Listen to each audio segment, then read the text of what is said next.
Benvingudes, benvinguts.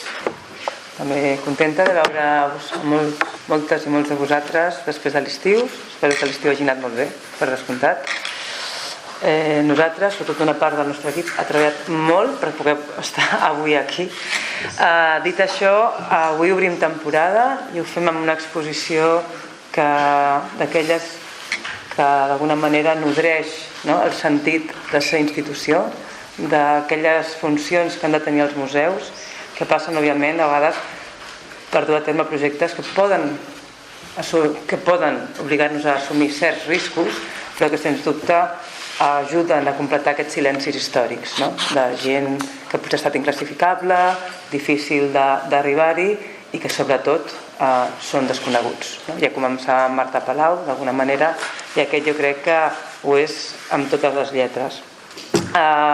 Breument, només parlar de presentar André du Colombier, el comissari Adam Szymczyk, que sense ell no hauria estat possible arribar fins aquí, i també una mica de com ha anat aquest procés de cara a la institució, perquè forma part d'aquests riscos, d'aquestes decisions o d'aquests gestos que de vegades des dels museus pots decidir o cancel·les o tires endavant i decideixes tirar endavant davant de certes dificultats, perquè a vegades costa arribar a alguns llegats.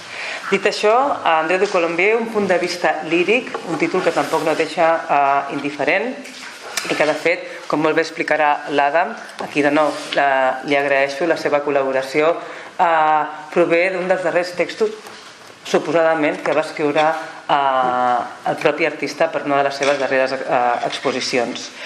André du Colombier va néixer a Barcelona, data que ja sobtarà, als anys 50, és una mica casual, no tenim molta informació encara, vull dir que és un projecte realment de posar un puntet en aquest fil històric, són una de les figures més enigmàtiques que jo crec que completen aquest segle XX, segona meitat del XX, sobretot si parem atenció a una anàlisi del llenguatge, un llenguatge que qüestiona la comunicació i que òbviament passa per gestos disruptius. Llavors, parlant d'aquesta biografia, va viure aquí aproximadament fins als 10 anys, tot i que va fer bona part de la seva carrera a París, de fet, on s'ha trobat, on es conservava bona part del llegat que avui tenim a les sales. André du Colombier va ser d'aquells artistes, jo crec que podem dir que maleïts inclús, radical, i dic radical en el sentit etimològic de la paraula, és a dir, d'arrel. Va a l'arrel del propi llenguatge, qüestionant, òbviament, la seva funcionalitat i creant aquests talls, aquests espais, aquestes esquerdes que qüestionen la normativitat, sobretot. Tot això, malgrat tot, l'Adam aprofundirà. Per tant, parlem d'una figura inclassificable, difícil també d'abordar, i com dic, també, i aquí vaig més a una part més tècnica, per la impossibilitat d'accedir als seus materials. Això és un projecte que comença fa uns anys i que ens arriba aproximadament fa 2, tot just jo acabava d'arribar, via Adam i Manolo, Manolo Borja, que forma part del nostre patronat. Ens entusiasmem amb el projecte, personalment i també l'equip, i decidim començar a veure què es pot fer amb tot aquest llegat, sense saber molt bé on estava tot i en quin estat. I parlo en aquests termes perquè en alguns moments en els que semblava que era molt difícil aconseguir el material. Per què? Perquè, com veureu al llarg de l'exposició, hi ha alguns noms que es repeteixen, com Guinochet, com en Capatoshka, etc. L'Anna Capatoshka va ser una galerista d'origen polonès, com l'Adam, que, com tanta gent al llarg del segle XX, va viure a París, on tenia una galeria en la que Colombier va exposar en algunes ocasions. I ha estat una amiga personal de l'artista i, de fet, qui es va fer responsable del seu llegat. L'Anna, inicialment, quan comença el projecte, estava amb els seus 5 sentits, malauradament, d'una edat molt avançada, i de fa 2, una demència tremenda, la qual cosa va fer que ens qüestionéssim si això podria anar endavant, perquè era la persona que ens podia també oferir i completar certa part biogràfica de l'artista. La seva filla, la Paulina, qui també el meu equip coneix molt bé, òbviament ha estat disponible en tot moment, i hi ha un moment que diem sí, aquesta memòria, sí, bona part del material, que és la majoria, està a casa de l'Anca i l'Anca està, malauradament, en una residència, què podem fer? Finalment, amb la seva filla, ens ofereix la possibilitat d'accedir a l'apartament. Això ens ho podem imaginar tots i tots nosaltres tenim pares grans, dient us dono accés total per això al llegat si buideu d'alguna manera aquest apartament i us emporteu tot. Per tant, la decisió va ser anem a París, recollim tot, es cataloga tot aquí i comencem la recerca juntament amb l'Adam, la Maria, la Patrícia i gent que ha estat. Comento això perquè són de vegades gestos que els museus també han de fer en quant a la recerca, en quant a abordar aquests silencis i des d'on i com, també amb les nostres possibilitats, es pot fer. Trobo que forma part d'alguna manera del projecte. Podien haver altres peces. Hi ha col·leccionistes a Europa que tenen material de Colombier a Suïssa, a Brussel·les, algun a París, poquets, com dic, no és un artista reconegut, són col·leccions privades i particulars, però hem decidit que també tenia tot sentit amb l'Adam tirar endavant amb tot aquest material que hi havia a casa de l'Anca Patoshka. Dit això, Adam Szymczyk, suposo que molts de vosaltres el coneixeu, però per aquell qui no el conegui, l'Adam ha estat director de la Kunsthalle de Basel del 2003 al 2014 i director de Documenta de Kassel del 14 al 17. Documenta que, si recordeu, es va celebrar per primera vegada en dues ciutats, Kassel i Atenes. Ha estat comissari de moltíssimes exposicions, amb un ampli reconeixement a nivell internacional. Ha treballat a Chicago, a Tirana, a Amsterdam i projectes de futur que també formen part del seu currículum. Com dic, juntament amb altres col·laboradores, jo crec que en aquest cas sí cal parlar de la Maria i la Patrícia, que han anat més enllà de les funcions habituals d'un museu, perquè ha sigut anar a París, recollir, juntament amb l'Adam, d'una forma aquest llegat inicial, hem pogut arribar a un estadi des d'on es podia abordar i fer present l'obra d'aquest artista. Per part meva no em vull allargar molt més, prefereixo que sigui l'Adam qui ens introdueixi a la visió i al llegat d'André du Colombier. Gràcies per acompanyar-nos, com sempre gràcies a tot l'equip. Només comentar algunes coses que sí són importants, se m'oblidaven, de cara a educació i programes públics. Com dic, ha estat un procés d'anar descobrint també nosaltres mateixos algun d'aquests materials i això fa que ens puguem plantejar abordar un programa públic també inèdit i d'alguna manera no previsible. Entre alguns dels materials que hem trobat al seu arxiu hem trobat, per exemple, una obra de teatre que ell havia escrit quan desconeixíem que ell havia escrit teatre, que es diu Tartataten, i sobre aquesta peça, per exemple, en col·laboració amb un col·lectiu local, durem a terme unes lectures dramatitzades. També en col·laboració amb Club Nou, coordinat per l'Òscar Abril, el 29 d'octubre prepararem una performance de la mà de l'Estel Boada i el Xavier Michel, on, seguint aquesta estela de l'absurd i d'un llenguatge disruptiu, ens acostaran a una cosmogonia de jocs lingüístics amb l'activitat que es durà Mala Drua. Tot plegat fomentant, com dic, aquesta aproximació al llegat. Continuarem amb una sèrie de visites dialogades o activacions mediàtiques que les farem a partir d'un diàleg en sales entre dues persones, normalment algú més proper al llenguatge o a la poesia visual i algú que des d'allò visual o d'allò que entenem visual s'acosta al llenguatge, però tant un com l'altre des d'un punt de vista disruptiu i no evident. Alguns exemples seran Ignasi Avellí i Eduard Escofet, que a més ha participat en un text pel llibret. Altres podran ser, són exemples, Irene Solà, per exemple, i Oriol Vilanova, però us ho anirem dient tot plegat. Seran, a partir del diàleg d'ells dos, passejos per sales, redescobrint aquesta proposta que ens fa Colombier. Ara sí, dit això, l'obra de teatre per un costat, Tartataten, al final de l'exposició, aquestes activacions i, òbviament, des del departament, com dic, Club Nou, i des del Departament d'Educació, visites tant el cap de setmana com ja es van fent, com altres que estem preparant i que avisarem a mesura que les anem tancant. Res, de nou gràcies. Passo la paraula a l'Adam Szymczyk. Adam, gràcies. Thank you for doing all this process with us, for making it possible. So, all for you.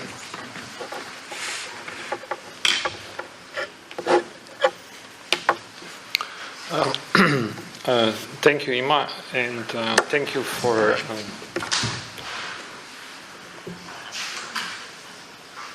I'm just listening to you. Okay. I should get closer to the mic. Thank you, Imma, for the invitation to organize this exhibition at Museu Tàpies, which is a great place to begin this adventure with André du Colombier. The title of the show, The Lyrical Point of View, as Imma said, is a quotation, the title of a text that could be attributed to du Colombier, but we don't really know if he wrote those three texts that he signed, because he constantly used mystification. So even though we might know a few things, even those things are not certain. But it's good to be not certain about things. So lyrical point of view is, on the one hand, it is like putting these words into du Colombier's mouth and saying that his way of looking at things was lyrical, had to do with lyricism, with poetry, with lyrical poetry more specifically, as opposed to, for instance, epic poetry, which deals with, grand narrations of heroes and so forth. Lyrical poetry is more focused on fleeting moment, on poetic image, on subjective worlds, and so on and so forth. So he proposes a certain point of view, and he calls it lyrical. And it's up to us to interpret what this lyrical point of view would be. On the other hand, it is also like a declaration that this exhibition itself presents a lyrical point of view on André du Colombier, So we could see it also as a statement for this exhibition, that this exhibition is not trying to, which would be, I think, nearly impossible, to exhaust its subject or to fully present without any doubt the entire work of André du Colombier and to make a kind of final statement about, who he was, how important he was, and regain him for art history. I think in a certain way we can abandon or put aside the notion of art history, because instead of saving this discipline with its canonical picture, we can try to take guidance from artists and to approach the work in a little bit less orthodox way. And this work is highly unorthodox because it's a outright mix or melange of an approach of a poet, of a writer, who also uses images and objects in a similar way as poets or writers use words. So there is a notion of structure of a poetic language, and this structure can be filled with words, images, or objects.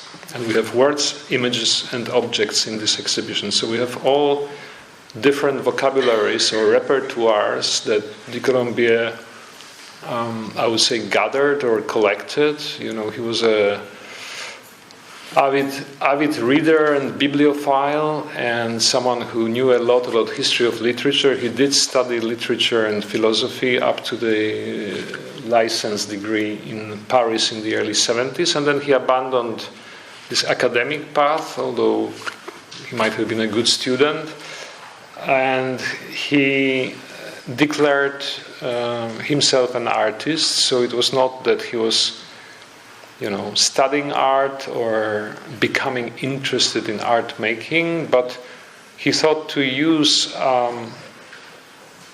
the art context for making statements, and these statements took form of exhibitions, usually in small spaces in Paris in the beginning, and he didn't go that far with his work, maybe to Caen, maybe to Bordeaux or to Brussels in one case, but there was a work shown in the early 80s in an exhibition in Milano. But he was not present in this network and system that kind of already then in the late 70s distributed all those conceptual and post-conceptual artists in the kind of international scene that was beginning to take shape together with the formation of what we now have as an art market and the consolidated art world of today. So he was completely on the margins of it, and it was a conscious decision. It was not a decision of somebody who's an aspiring artist who couldn't make it, Maybe he could, but he was just not interested. He was not so interested in staking a position within the system that he was deeply suspicious of and that he, in fact, despised, and he was ironical towards it, So he saw museums as institutions similar to what Michel Foucault was, lecturing in Paris at the time when du Colombier was a student of philosophy and literature in Paris. So in the 70s, as you know, Michel Foucault spoke about the disciplinary aspect of major institutions of European Enlightenment, to which Foucault included hospital, mental asylum, schools, and so forth. He did not, to my knowledge, speak or write specifically about museums, but you could see the museum, which is an institution of European Enlightenment, as one of those institutions whose task is to gather objects and the knowledge and to produce the discourse of power, And that was exactly the power that André du Colombier was not accepting, and he was deeply skeptical about it. So the price for it was existence on the economic and existential margin. So except for very small circle of closer or more remote friends in Paris and in France mostly, he did not really have like a strong support group or peer group. He did one exhibition only in an art institution, and this institution was Centre d'Art Contemporain, the Basse Normandie, I think it was called, in a place called Hérouville-Saint-Clair, which is near Caen, in Normandy. And that was in 1991. And apart from this one show, nothing in institutions and very few exhibitions in galleries. Few gallery shows in Paris with Patricia Dorfman Gallery, which still exists, 2 or 3 exhibitions with the gallery Ici Brachot in Paris and Brussels. One can name those institutions. And one exhibition in Galeria Foksal in Warsaw, which was co-founded by Anka Ptaszkowska in 1966. And then Ptaszkowska emigrated to Paris in 1970. In 1977, she founded, together with, let's say, a curator and a lawyer, Michel Clorat, and several other persons, an off-space and a bookshop for contemporary art called Vitrine pour l'Art Actuel, the vitrine or showcase for contemporary art. And she was running this space, we would call it today like artist-run space or off-space. It was not really a gallery in a commercial sense. She would organize exhibitions, but each exhibition was a newly commissioned work by a major artist, and the artists were like Dan Graham, André Caderet, Daniel Buren, and so on and so forth. Mostly male artists, I must admit. So Ptaszkowska was co-running this space with a collective of 4 or 5 people in Paris. Saint-Georges Pompidou was opening in 1977. Du Colombier had his first exhibition at Eric Fabre Gallery in 1977. So this year, 1977, was like a little breakthrough in Paris, And that was also the year when, for instance, there was already a critical view on creation of these great museums in the middle of the urban tissue of a big city like Paris, because, as you might know, the Saint-Georges Pompidou was created at the cost of destruction of the, lively and desolate neighborhood of Les Halles, on which subject, Gordon Matta Clark realized his quite now famous work, cutting into one of those buildings that was slated for demolition just opposite of the Saint-Georges Pompidou.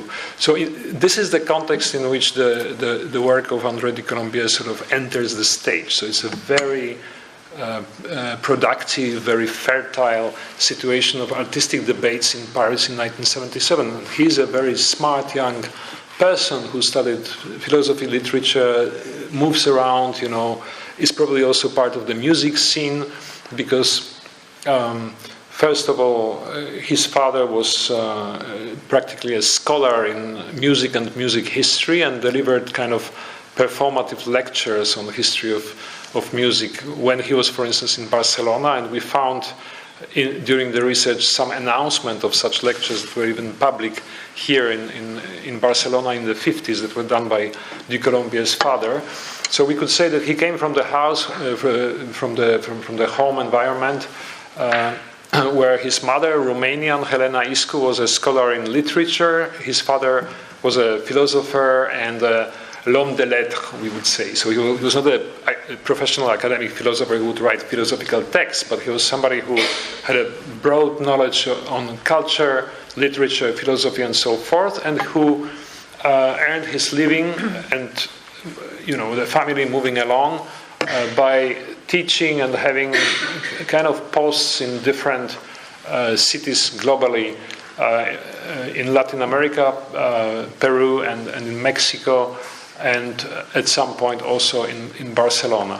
And then after this period of travels, the family returned to Paris, and du Colombier studied in Paris. So we got to this moment of 1977. It's an important moment, and it's the time when du Colombier starts to work with photography. We have 3 sets of black and white photographs in the show, and he was not taking pictures. He was only staging he was doing the mise en scène, or kind of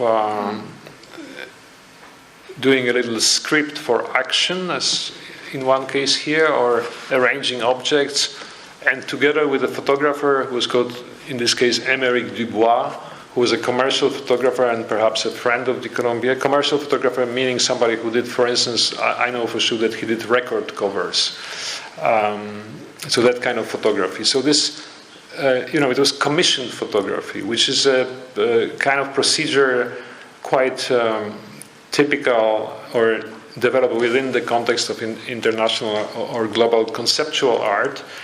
And so the artist is not touching, the tool, not working with the camera. So, and, we know, for instance, up to Christopher Williams or contemporary artists working with photography, that is very much about organization of a picture frame, but it's not about, being a great photographer. So definitely, du Colombier was not a great photographer, because you see pictures that he took in his own exhibitions in the vitrine on the right-hand side, and they're absolutely illegible. They are taken by somebody who could not really see. And this is maybe a good point, because du Colombier, I think he had serious visual impairment, and he was wearing quite heavy glasses through his whole life. And there is this kind of issue of, on the one hand, working with text and working with tiny things, that is in a very interesting way contrasting with his sort of physical inability to handle this matter. So even when he was working with text and with tiny objects, he was doing it in a way that challenged his own physical condition. Yeah? And so at a certain point in the 1970s, this Chromolux cardstock or Chromolux paper was introduced to the market, and I was explained by a restorer I met here in Barcelona during the montage of the exhibition that Chromolux was like a complete hit on the market at that time. It was a paper that was used for book covers, for advertising, for special purposes to enhance the quality and to give a visual kick to the product, because Chromolux has really insane colors, plus it's a paper that has a plastic component in the coating. So it has this feeling of something that comes from deep 80s and maybe even a little bit earlier. it's a particular aesthetics. And for some reason, this was du Colombier's medium of choice. I think also because this paper is a bit stiff. So it's, for instance, easy to keep it in the hand and show it to somebody. And we have few photographs in archives that show du Colombier sitting in a cafe with his colleague or friend, François Guinochet. And he has these papers with some words on them, actually with the word buy. So like inviting somebody to buy his work, showing it to François Guinochet, and François Guinochet rolling one of these papers as if he already bought it from du Colombier. So it's like a mock scene of the artist selling the work to the collector at the cafeteria. So you will see all these Chromolux papers in the exhibition. I only want to say that some of them are purely with handwritten texts, and some of them use also found pictures or postcards, simply speaking. So du Colombier was interested in things that are completely banal. They are, the kind of repetition through which the advertisers and those who are in charge of tourist industry hammer into our heads certain views and certain stereotypes. And he recognized that by stubborn repetition, you can take this persuasive power from the images that are made banal through mass reproduction and distribution. So this is more or less how he used postcards. And he used them also sometimes as words. For instance, there's a work which has a postcard of a small island on the sea, and this island is called If in French. So, as you know, if means also what it means in English. Also, if, the conditional, I think it is.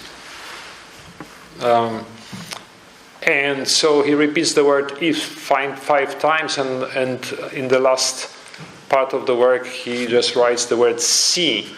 When you read in reverse, you get like something like Sisyph. So it's a Sisyph's works, in several repeated postcards. So there's a if, there is a if, there is a if, there is a if, there is a if, and then there is a Sisyph who is trying to kind of push all these ifs of banal images forward to some kind of culmination, to some kind of conclusion, perhaps.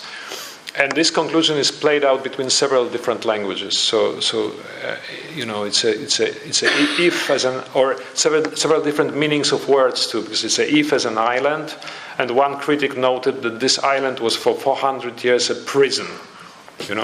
So there was a fortress or something on the island of If, and for hundreds of years it served as a prison. So you can also think about the prison of language. I don't think that this would be an analogy that is too far-fetched with du Colombier. So the language, as prison is also a structure.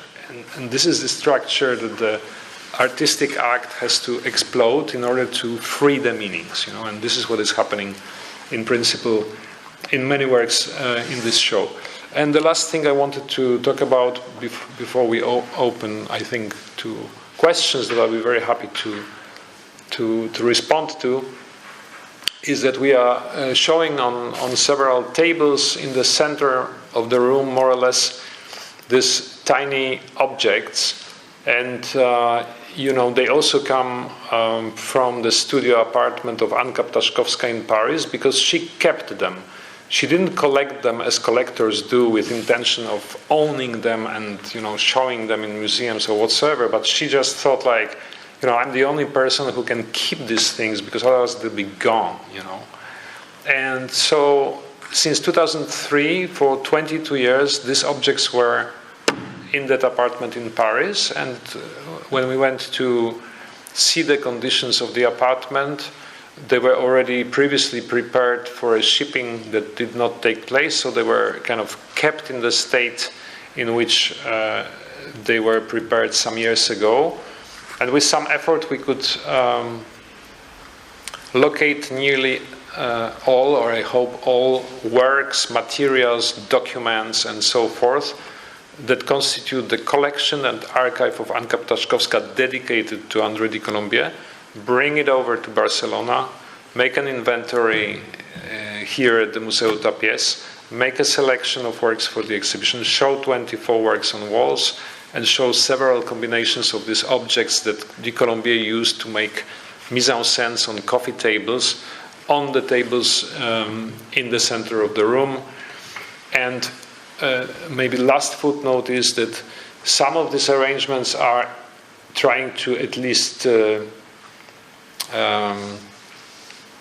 they try to imitate or to be reconstructions of the arrangements that you see on pages of an artist book that du Colombier published with Les Éditions de la Différence, which was a Parisian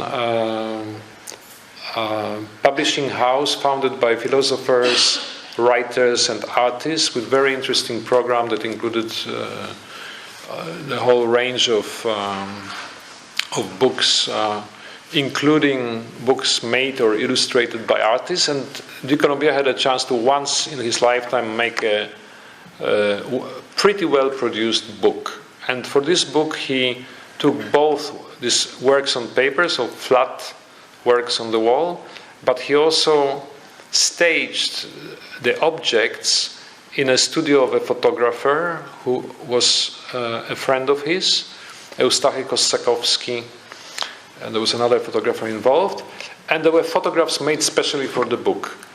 But these are not photographs of, let's say, situations that du Colombier performatively arranged during his meetings in cafes. They are photographs made specially for the book, so they are mise en scène, let's say. And so we used some of those pictures to reconstruct approximate order of the game on a table, you know. And in some cases we didn't even have the key, we didn't have a model for the arrangement of objects, but we had objects in the back and the list of objects. So in those cases, which are, I think, quite a few in the exhibition, it's a hypothetical reconstruction, you know. So it's a way of, it's not really a reconstruction, but it's kind of like going hopefully in the spirit of André du Colombier, or taking inspiration from André du Colombier. You know, it's not a museological work per se. Museological work in this case would have to stop at the point when we can make a list of objects, you know, because museum, in fact, in most cases, does not make this step of showing something that was not authorized by the artist, you know. But if the artist is not fetishizing objects or not leaving any instructions on how to, you know, stage or make his work, then I think it's interesting to go with the intention of the artist. And the intention of the artist is something that is becoming extremely important in conceptual art since late 60s. If you think of Lawrence Winner's declaration of intent, for instance, following the general intention of the artist to have the objects engaged in kind of performative arrangements that are maybe little stories, maybe little explosions of sense or meaning, I thought it would be interesting to nevertheless, you know, show these objects and also show the fact that in a way it's impossible to activate this work with these physical things, you know. So they become a kind of residue or a score perhaps, or inventory, you know. There are many different ways you can describe them, but of course they won't be any more performed by André du Colombier, but they remind us of his practice. Thank you. Thank you very much. Maybe, sorry, one thing before finishing. Maybe you can talk a little bit just about the found installation, how we have found the cassette and... Well, in the archive of Anka Ptaszkowska, there are a few other types of items. And in the exhibition you also have music. And I spoke about the importance of music for du Colombier. He was listening to a lot of music, mostly opera. He loved classical music and some jazz. And once he made a tape cassette where he recorded a few things that he really liked, and he gave it to François Guinochet, who was his friend and supporter. And du Colombier at some point did an exhibition in 1987, I think, in the apartment of François Guinochet. It was a 3-day show with objects and works on paper on walls. And in this exhibition, maybe there was some music, maybe there wasn't, but anyway, du Colombier offered some music to Guinochet, and these tapes were preserved and then they were digitized, so we have a kind of music background which we know that is like du Colombier's music of choice, and it's Keith Jarrett and Concierto de Aranjuez playing in a kind of 1 hour loop in no particular order, but it's more like it's like ambient sound to the show, or like a sound of that show. And the second sonic component is this setup with 3 telephones, more or less from that period, so they look a bit antique. So we try to be a bit in the mood of that time. And because Colombier was also known for making quite insistent and sometimes nasty and sometimes not very comprehensible recordings on answering machines of the telephone of François Guinochet. So there are 3 recordings that were available, and they are all played via the speaker of each of these 3 phones that you have in the exhibition, and there is a transcript of each statement left on the answering machine, or in one case it's a conversation between François Guinochet and André du Colombier, which is recorded. So you can also hear his voice, which is it's like bringing the person closer to you a little bit, next to a few very bad quality pictures, like sort of snapshots, where you will recognize du Colombier on photographs in the vitrines. I don't know if you have any questions, or if not, maybe like you used to do, we can go to the exhibition room and then you can ask him, or even initiate a small tour together, and like that we can be in front of the works. Will be easier to have questions. If you have any questions now, then it's comfortable to speak here. We can walk to as you like. És que usually do it like that. Vale, doncs, si no hi ha preguntes, gràcies, thank you to all of you, and we invite you to come with us to the exhibition room. Moltes gràcies. Gràcies, Adam.